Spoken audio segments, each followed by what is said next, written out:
গতবার বলেছিলাম না আমার বাপের পীর বলতে দেবো না, মনে নেই কারণ নাকি? আজও বলছে পীর বলতে দেবো না, কারণ যে মুখস্থ একে দমে 360টা কাঁচা খিস্তি করতে পারে সেও যদি নামের আগে পীর লেখে তাহলে ওই তালিকায় আমার বাপের জাত দেবো না। তো আল্লাহওয়ালা হওয়ার জন্য আলাদা কোনো জীবন লাগে না, আল্লাহওয়ালা হওয়ার জন্য আলাদা কোনো ঘরবাড়ি আর জঙ্গল লাগে না, আল্লাহওয়ালা হওয়ার জন্য একটা ভালো অন্তর লাগে। সংসার করে, চাষ করে, ব্যবসা করে, জাল বুনে এত কিছুর ভিতর দিয়েও আল্লাহওয়ালার জীবন যে তৈরি করা যায় তার একটা জীবন্ত ইতিহাস শামসুর রহমান পৃথিবীতে রেখে তবে কবরে গেছে। সন্তান হিসাবে খুব কাছ থেকে যেগুলো পেয়েছি, খুব কাছ থেকে যেগুলো দেখেছি, সেগুলো প্রতি মুহূর্তে মুহূর্তে আমাদের দগ্ধীভূত করে। 85-86 বছর বয়সের এই মানুষটাকে যারা খুব কাছ থেকে চেয়েছেন বা চিনেছেন এবং বুঝেছেন, তাদের কারো কাছে তিনি খারাপ, আবার কারো কাছে তিনি ভালো। এটা খুবই স্বাভাবিক। সবার কাছে তিনি ভালো নন, আবার সবার কাছে তিনি খারাপ নন। একটা মানুষ দোষে গুণে বেড়ে ওঠে, কিন্তু যখন কোনো মানুষ দোষ করে, দোষকে অনেকেই খারাপ বলার পরেও অনেকে দোষী মানুষকে সাপোর্টও করে। আবার যখন কোনো গুণীজন ব্যক্তি ভালো কাজ করেন, ভালো কাজের স্বীকৃতি দেওয়ার মানুষও যেমন থাকে, ভালো কাজের ভেটো দেওয়ার মানুষও সমাজে কিছু থাকে। সব কিছু মিলিয়ে বলতে হবে অত্যন্ত গরিব পরিবার থেকে উঠে আসা, খুব গরিব পরিবার থেকে উঠে আসা একটা গরিবের সন্তান, বাপ হারা, দাদিমা বেঁচে ছিলেন, লালন পালন করতেন। কিছুকাল পরের বাড়িতে আব্বাজি মেন্দারি খেটা কাজও করেছেন। মরহুম মগফুর কবি আলহাজ আব্দুল নাইম সাহেব, তিনি আব্বাকে নিয়ে মাদ্রাসায় ভর্তি করে দিয়েছিলেন। যারা বলে, আমি খুব বেশি তাদের খারাপ বলি না, আর সবাই আপনারা জানেন, সারা পশ্চিমবাংলার অর্ধেক লোক জেনে গেছে ওরা নিমাই চাঁদের কথা। শোনেননি না? প্রথম শুনছেন নিমাই চাঁদ, শোনেননি? এতে কাপে আছে, শুনেছেন? আজকের থেকে এটাও বলে দেবেন যে ওরা শুধু নিমাই চাঁদের কথা না, ওরা মেন্দারেরও ছেলে। আমার বাপ মেন্দারি করতেন, এটাও বলে দিতে পারে।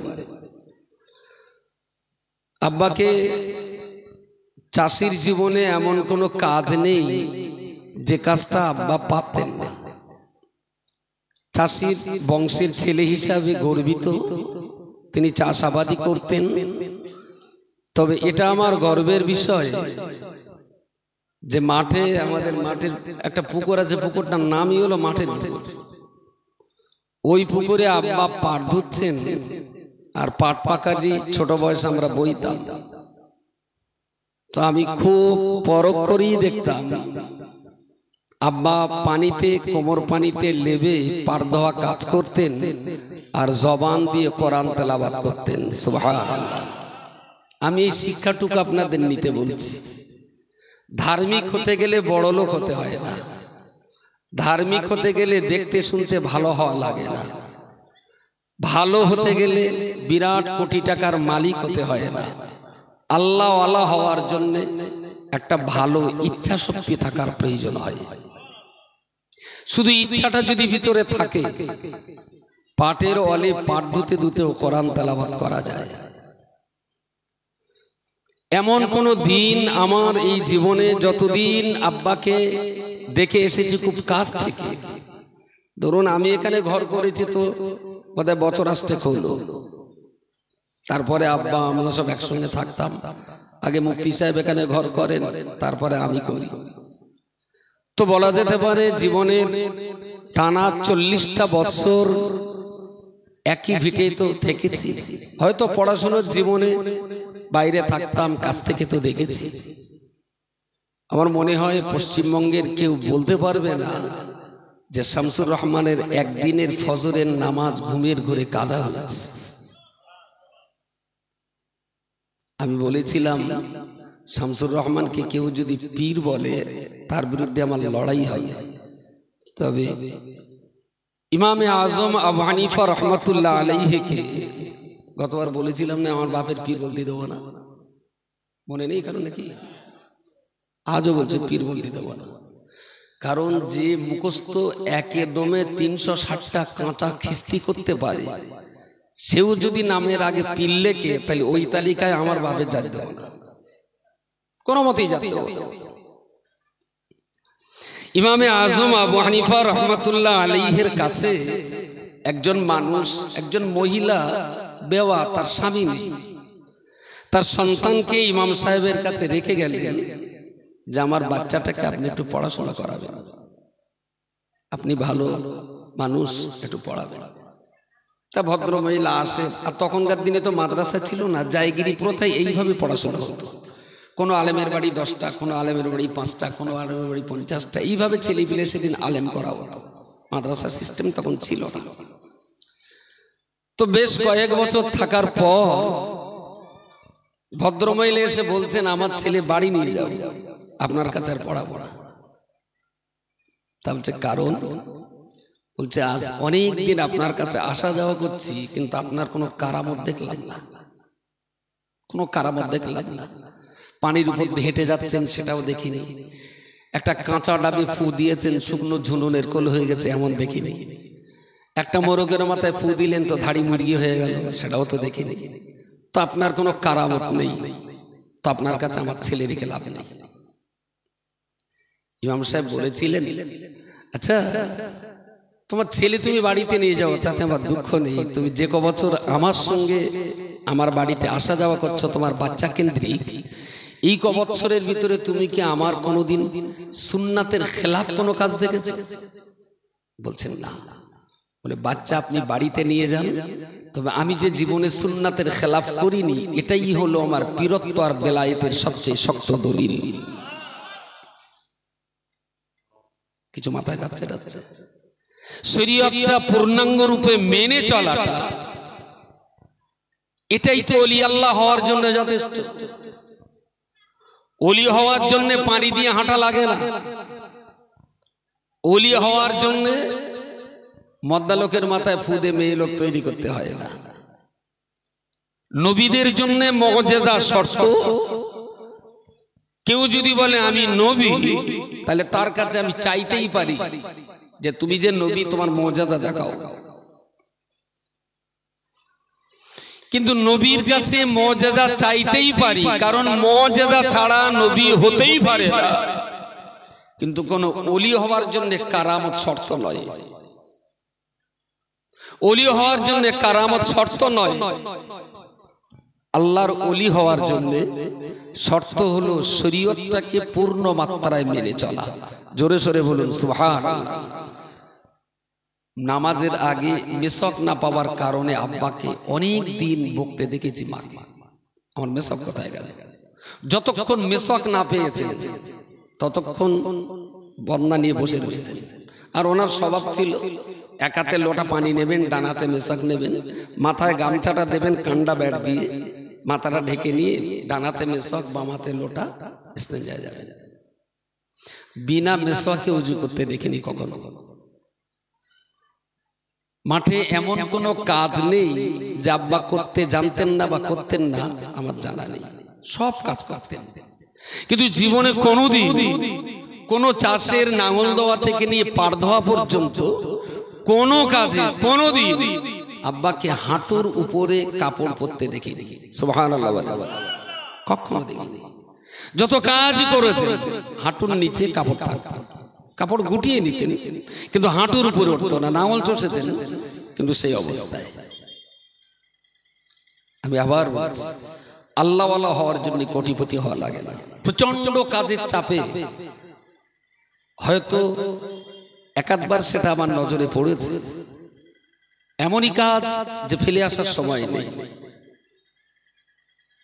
বাড়িতে গেলাম, মাঠে গেলাম, মা বললেন গেলাম, যে দেখলাম আব্বা গামছাটা মাথায় দিয়ে মাঠের আলি টানা রুদ্রে জোহরের নামাজ আদায় করেছেন। সুবহানাল্লাহ, জোহরের নামাজ পড়েছে, নামাজের পরে আবার কাজ করেছেন, কাজ করে এসে 2:30, 3টে, 4টে বেজেছে, গোসল করে খাওয়া দাওয়া করে আবার আসর পড়েছে, নামাজ কাজা করতে দেখিনি। তো আল্লাহর ওলি হওয়ার জন্য শরীয়তটা পূর্ণ মাত্রায় মেনে চলাই যথেষ্ট। আকাশ দিয়ে উঠতে হয় না, আর পানি দিয়ে হাঁটতে হয় না, কখনোই হাঁটতে হয় না। তো খুব কাছ থেকে যে জিনিসগুলো দেখেছি আমি কোনোদিন শুনিনি, আজকে এখানে বলছিল বাকিবিল্লাহ, আমারও শুনে খুব আশ্চর্য লেগেছে, খুব আশ্চর্য লেগেছে। বাকিবিল্লাহ বলছিল তখন আপনারা আসেননি, আমতায় আমাদের আঞ্জুমানের সদস্য মাওলানা বাকিবিল্লাহ সাহেব, আমতায় বাড়ি, ও আমাদের বইকারা মাদ্রাসার ছাত্র, এখান থেকে হিফজ করেছে, তারপরে জামিয়া থেকে ফারেগ হয়ে এখন আলহামদুলিল্লাহ চৈতে মাদ্রাসার ভালো একটা পদে কাজ করছে, আর ভালো বক্তা। বাকিবিল্লাহর বক্তব্যে বলছিল যে একদিন হুজুর আমার বলছে, বাকিবিল্লাহ তোরা কি কোরআন পড়িস?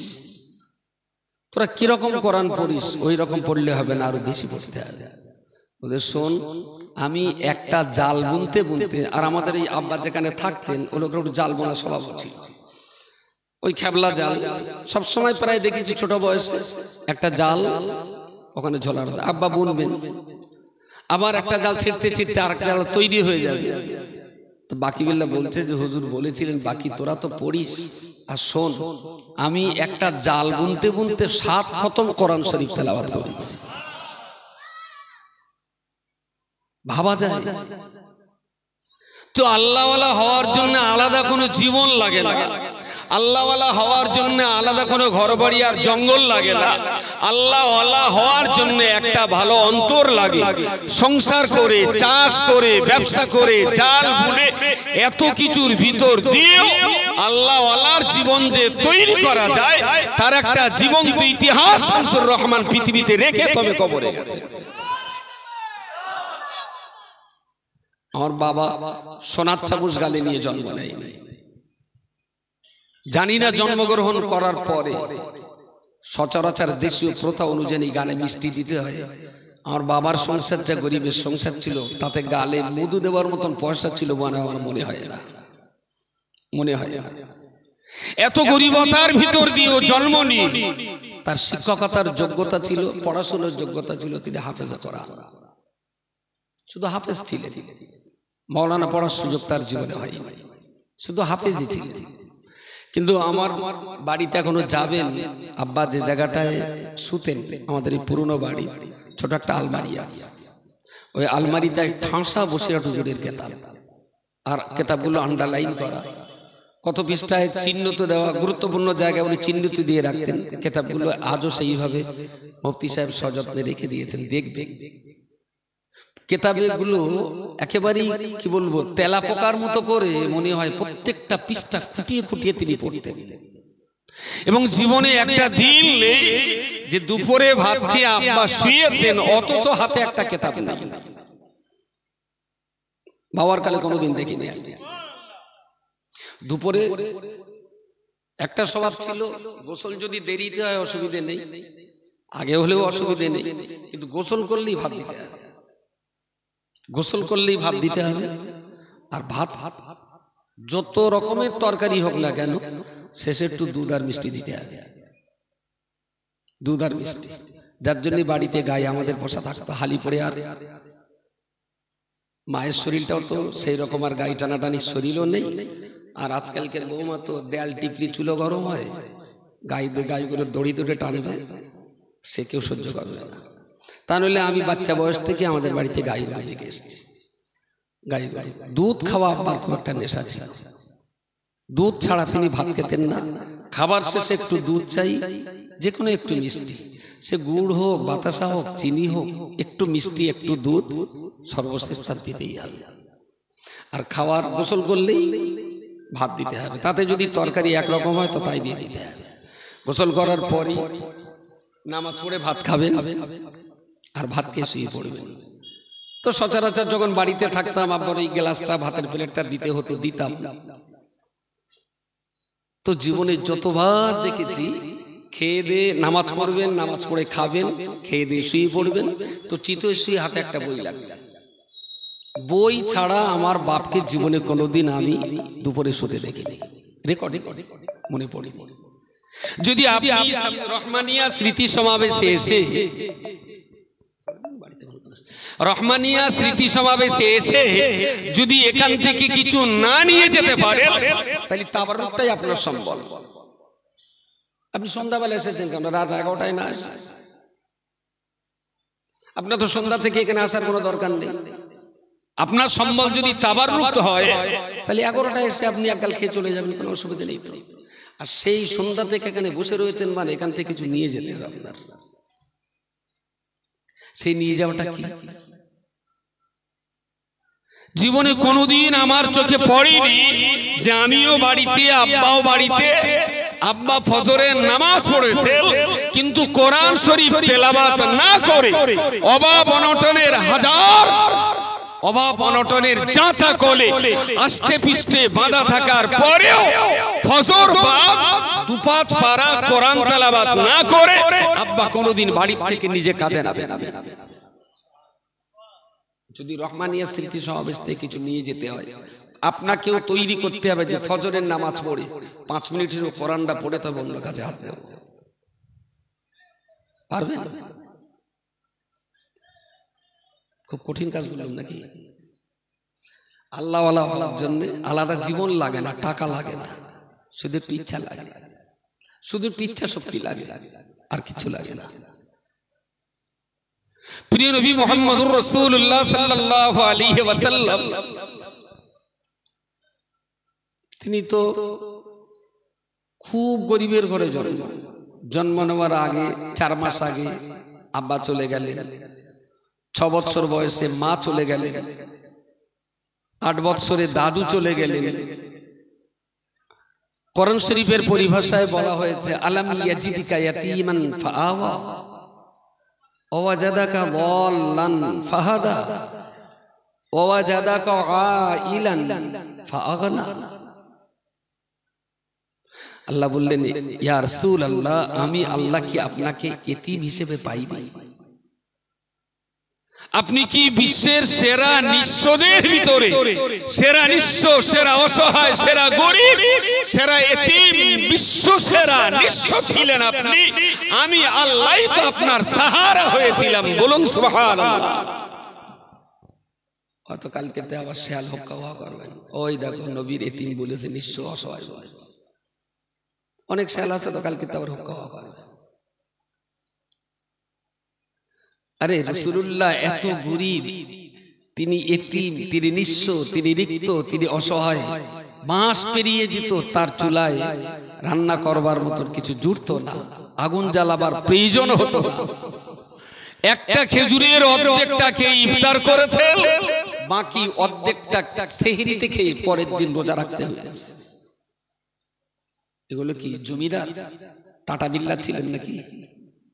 তো এত গরিবতার ভিতর দিয়েও নবী প্রিয় রাসূল সাল্লাল্লাহু আলাইহি ওয়াসাল্লাম তিনি শুধু মুসলমানের দায়িত্ব পালন করেননি, মুসলমানের দায়িত্বের সাথে সাথে রিসালাত এবং নবুয়তের পূর্ণ দায়িত্ব তিনি পালন করেছেন। জোরে বলুন সুবহানাল্লাহ। আমি বারবার বলছি ইসলাম কিন্তু গরিবতার ভিতর থেকে উঠে এসেছে, অত্যন্ত গরিবতার ভিতর থেকে উঠে এসেছে। আজকে আমরা খাবার কষ্ট নেই, আমাদের পড়ার কষ্ট নেই, মাখার কষ্ট নেই, গাড়ি চেপে বেড়াচ্ছি, খুব সুখে, খুব খুব খুব জমিদারি হালাতে কাল কাটাচ্ছি। কিন্তু চোখ বন্ধ করলেই যখন পিছনের ইতিহাসটা দেখি না, চোখ বন্ধ করলে সব যখন মনে হয়, তখন এটাও মনে হয় যে এই অবস্থা চিরকাল কাটবে না। আবার আমার ছেলে পিলে না রে তার ছেলে পিলেদের আবার একটা সেই গরিবতার জায়গায় ফিরতে হতে পারে, অসম্ভব মোটেই নয়। আল্লাহ কাউকে অর্থ দিয়ে দেখেন যে দিনের উপরে থাকে কিনা, আবার আল্লাহ কাউকে অর্থ কেড়ে নিয়ে থাকেন দেখেন সে দিনের উপরে ঠিক থাকে কিনা। শুধু আপনাদের কাছে দোয়া এটা, আব্বা অত্যন্ত গরিবতার সঙ্গে জীবনযাপন করেছেন, খুব গরিবতার সঙ্গে। বোধহয় 4 বছর আগ পর্যন্ত তিনি মার্কেট ঘুরে ঘুরে বাজার করেছেন, 3-4 বছর আগ পর্যন্ত। মুফতি সাহেব একটু বকাবকি করলে তাই বোধহয় একটু কম হয় যে আপনি এখনো কেন হাটে যান, ও কেউ না কেউ করবে। তবু আব্দুল মুকিত বাজার করবে, তবে মুকিতের পেছনে আব্বাকে নিয়ে যেতে হবে। আলু যদি 5 টাকা বলে, সেটাও চেষ্টা করেন 4 আনা পয়সা কম হয় কিনা। বাদুড়িয়া হাটের দোকানদার যারা তারা জানে, সেটাও চেষ্টা করেন। তো যেহেতু গরিবের সংসার, আরে আব্বা আমি ছোট বয়সে দেখেছি যেটা, সেটা তো অস্বীকার করলে হবে। ধান কিনে দেবেন, ভোরবেলা উঠে মা সেদ্ধ করবেন, সেই ধান সারাদিন শুকোবে, বিকেল হবে আব্বা সেই ধান বস্তা করে নিয়ে ভাঙাতে যাবেন। সন্ধ্যার পরে সেই চাল বাড়ি আসবে কি সন্ধ্যার আগে, মা সেই কুড়ো আর চাল ধান একসঙ্গে ঝেড়ে দেবেন, আব্বা চালগুলো নিয়ে বাদুড়ি হাটে বিক্রি করবেন, করে আবার পরের দিনের জন্য ধান কিনে বাড়ি আনবেন। না হলে কোনো কোথাও দাওয়াত থাকলে সেখানে দাওয়াতে যাবেন, সকালে আবার মাটি অথবা বাদুড়িয়া থেকে ধান কিনে আনবেন। এই তো ছিল আমাদের সংসারের অর্থনৈতিক পরিকাঠামোর শুভ সূচনা, শুভ সূচনা। আর সেই সঙ্গে সঙ্গে আমরা একে একে পড়াশোনা করতে করতে এই স্কুলে, এই মসজিদের পাশে স্কুল, এই স্কুলে পড়েছি, ক্লাস 3, 4 পাস করেছি, একে একে মাদ্রাসায়।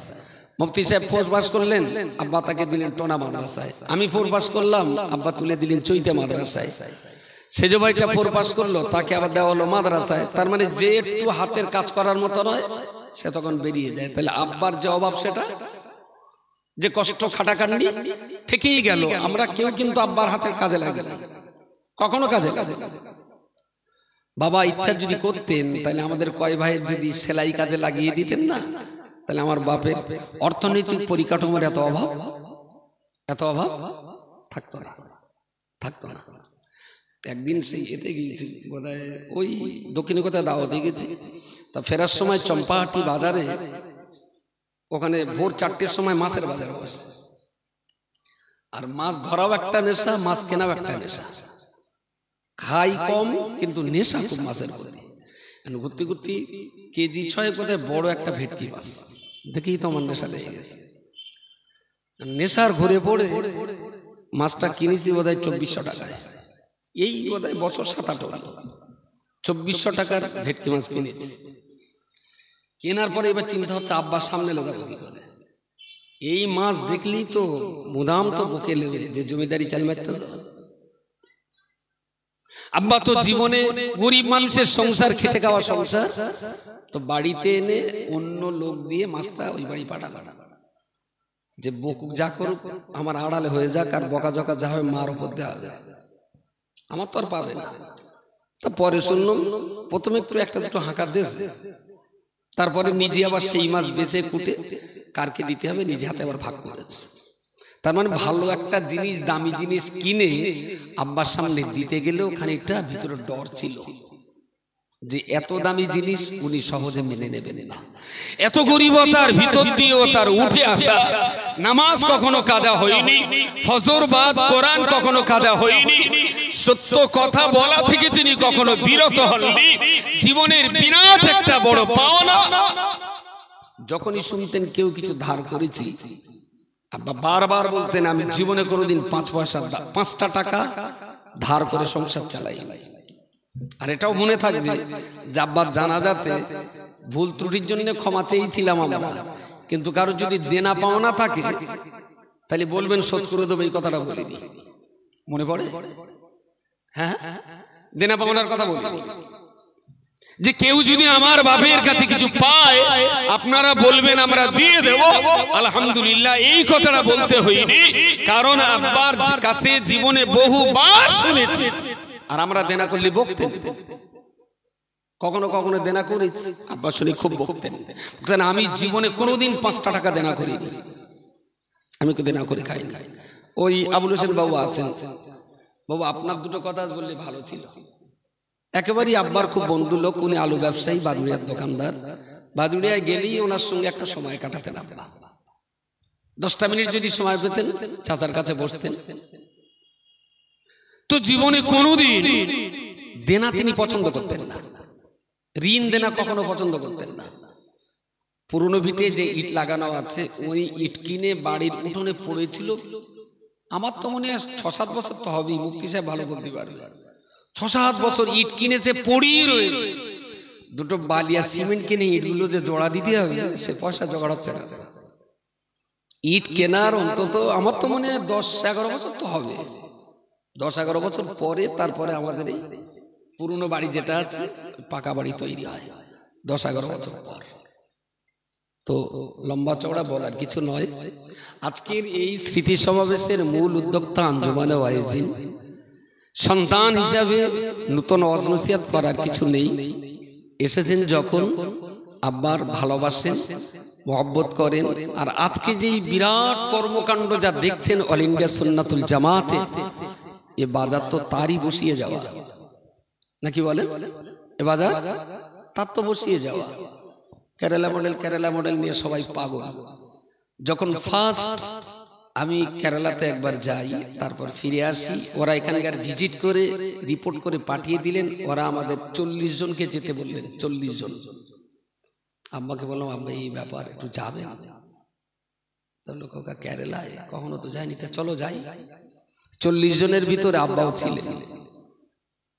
ছিলেন। তখন আমরা এখানে মডেল চালাবো কি চালাবো না, কিভাবে পারবো কি পারবো না, ওসব কিছু না। মডেলের ব্যাপারে প্রথম আমাদের সবচেয়ে বড় সফর হয় ওইটাই। 1 সপ্তাহ সফর ছিল, 40 জন গিয়েছিলাম, সে সফরে আব্বাও ছিলেন। আব্বাও খুব দেখে শুনে বললেন, খোকা এদের পড়াশোনা সত্যি সত্যি খুব উন্নত, সুবহানাল্লাহ। তো উনি যখন বললেন তখন আমি একটু সাহস পেলাম। সঙ্গে আরো যারা ছিলেন তারাও বললেন যে না, এদের কাছ থেকে কিছু নেওয়ার আছে, এদের কাছ থেকে কিছু শিখবার আছে, কিছু সিস্টেম, কিছু নীতি, কিছু পদ্ধতি এদের কাছ থেকে আমার নেওয়ার আছে। আমি আজও বলছি, পশ্চিমবঙ্গে আলেমের অভাব নেই, পশ্চিমবঙ্গে ভালো শিক্ষকের অভাব নেই, পশ্চিমবঙ্গে পড়াবার মতো অনেক ছাত্র আছে পশ্চিমবঙ্গে। সেই সঙ্গে সঙ্গে আরো একটা জিনিস খুব ভালো আছে, সেটা হলো অলস। বুঝতে পারেন? ভালো ভালো টিচার আছে এখানে, খুব ভালো ভালো শিক্ষক আছে পশ্চিমবঙ্গ, ভালো ইলমওয়ালা ভালো আলেমও আছে। কিন্তু অভাব হলো সিস্টেমের, আর বাড়তি পাওনা হলো অলসতার।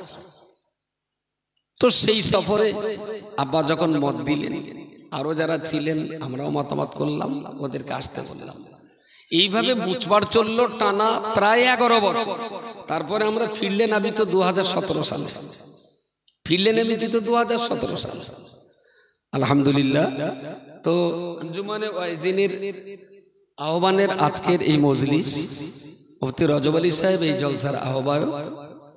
সবাই বলেছেন এই জলসার কোনো দায়িত্ব আমি বিশেষ করে পালন করিনি, যা করার রজব আলী সাহেবই করেছেন। আর আমাদের গ্রামের নওজওয়ান যুবক ছেলে যারা, বিশেষ করে আব্দুল মুকিত, মাদ্রাসার দায়িত্ব তারই উপরে বর্তায়।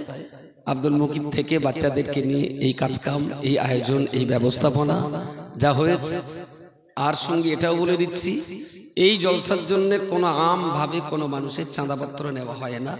আঞ্জুমানে ওয়াইজিনের আলেমরা টাকা দেন, আর জমিয়তুল মুআল্লিমিনের যারা আছে তারা টাকা দেন। আমাদের মাদ্রাসার ছাত্রগুলোকে আমরা বলেছিলাম, তোরা পারিস তো 1-2 টাকা দিস, যদি মনে করিস হুজুরির এই সবাই অংশ থাকুক, তাহলে ছাত্রছাত্রী তোরা 1-2 টাকা দিস। তারাও কিছু দিয়েছে। আর আমাদের হাদিয়া মোরাল স্কুলের মাস্টার ছাত্র, ওরা কিছু দিয়েছে। একদম এটা একেবারে যদি বলতে পারেন রক্তবিহীন যে পরিবার, এডুকেশন এবং দিনের যে পরিবার, অল ইন্ডিয়া সুন্নাতুল জামাতের যে পরিবার, এই পরিবারের সঙ্গে সম্পর্ক রাখা শিক্ষিত সমাজ, তারাই টাকা দিয়ে এই মজলিসটার আয়োজন করেন। সাধারণভাবে কোনো চাঁদাপত্র তোলা হয় না। আগামী দিন আবার এই সভা হবে কি না, সেটা রজব আলী সাহেব যেহেতু আহ্বায়ক, উনি একটা ঘোষণা দেবেন হবে কি না। যদি হবে বলে তাইলে হবে। আর আমি খুব অহংকার করছি না, আল্লাহর শুকরিয়া আদায় করছি, আমার বাবার কবরের সব রেসানির জন্য দেশের লোক লাগবে না। ডাক্তার করলেন একটু রাখতে হওয়ার কথা, দেশের লোক লাগবে না। মুফতি সাহেবের বড় ছেলে হাফেজ মাওলানা মুফতি, ঠিক আছে, আমার বড় ছেলেটা হাফেজ, মেয়ে ছেলেটা ফাজিল পড়বে এবার। আসাবুল আমার সেজবনির ছেলে, বড় দুলা ভাই হাসান ভাই, হাসান ভাইয়ের 2 ছেলে নাজমুল এবং আমিবুল, ওরা দুটো মাওলানা হাফেজ। সেই সঙ্গে আমার ছোট বোন মঞ্জুরা ছেলেটা একদম বাচ্চা বয়স, বোধহয় 10-11 বছর, 10-11 বছর বয়স, সে হাফেজ। আমার একটা বোন হাফেজ। আমার বাপ কারণ মূর্খ করে জাননি, আলহামদুলিল্লাহ 11 ভাই বোন এখনো বেঁচে আছি, সবাই নামাজি। আর যে কটা বোন বিয়ে দিয়েছি আলহামদুলিল্লাহ জামাইগুলো হাফেজ মাওলানা মুফতি, তার ভিতরে অনেকে আছেন। আবার এই কোম্পানিতে নতুন যা প্রোডাকশন হয়েছে মাশাআল্লাহ তারাও হাফেজ মাওলানা। সুতরাং আমার বাপের কবরে সব রসেনের জন্য আপনাদের মোকাবেক্ষী না।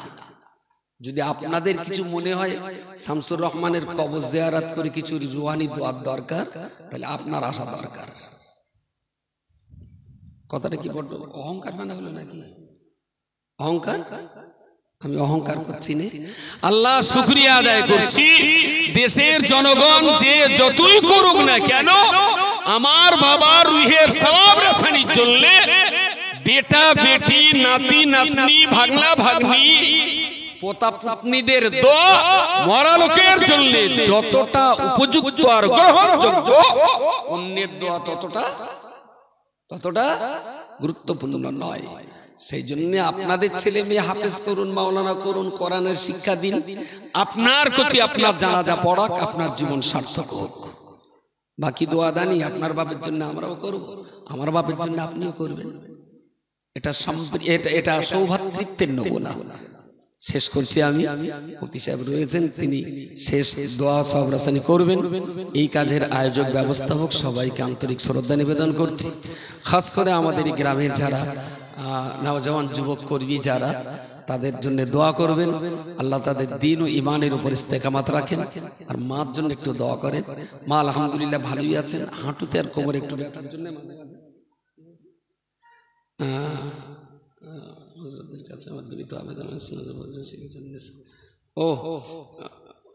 কবে সে 10ই জ্যৈষ্ঠ আমাদের আর একটা মাদ্রাসা, মেয়েদের মাদ্রাসা সৈয়দাতুন নেসা বালিকা মাদ্রাসা, ওটা অল ইন্ডিয়া সুন্নতে জামাত প্রতিষ্ঠিত এবং পরিচালিত। 10ই জ্যৈষ্ঠ তার ইসালে সওয়াব। একবার কারবাইটির সময় না ফেললি, 10ই জ্যৈষ্ঠ ইসালে সওয়াব। এখন তাই এই গরম জানি না তখন কি হবে। সেটা হলো সস্তায়ন গাছি পোলের হাটের পাশে, তবু এটা প্রচার হয়ে থাকলো, ওটা অল ইন্ডিয়া সুন্নতে জামাত পরিচালিত। বা সেটাও বলে রাখি, আপনাদেরকে দাওয়াত দিচ্ছি, সুযোগ হলে ওখানে যাবেন। আর মহেশপুরে পানির ট্যাঙ্কির পাশেই জোড়াসাততলা থেকে 1 মিনিট দূরত্বে বিবি আসিয়া বালিকা মাদ্রাসা, ওটা মাধ্যমিক এবং আলেম পাস মেয়েদেরকে ওখানে ভর্তি নেওয়া হবে। বিল্ডিং এর 60% সাদ হয়ে গেছে, বাকি 10-15 দিনের ভিতরে বাকিটাও সাদ হবে। ভর্তির একটা অ্যাডমিশন টেস্টের আমরা বিজ্ঞাপন দিয়েছিলাম, প্রচন্ড গরমের কারণে এটা ক্যান্সেল করেছি। মাধ্যমিকের রেজাল্ট হয়ে যাওয়ার পরপরই আমরা অ্যাডমিশন টেস্টের ডেট দেব। যাদের বাড়িতে এবছরে আলিম পাস সিনিয়র মাদ্রাসা থেকে, খারিজি মাদ্রাসার আলিম পাস মেয়ে আমার ওখানে দেওয়া লাগবে না, কারণ ওরা সব জানে। সিনিয়র মাদ্রাসার আলিম পাস অথবা হাই স্কুলের আলিম পাস বা হাই মাদ্রাসার আলিম পাস মেয়ে 40টা ভর্তি নেওয়া হবে। কারোর বাড়িতে উপযুক্ত থাকলে সময় মতো অনলাইনে ফর্ম ফিল আপটা করে দেবেন।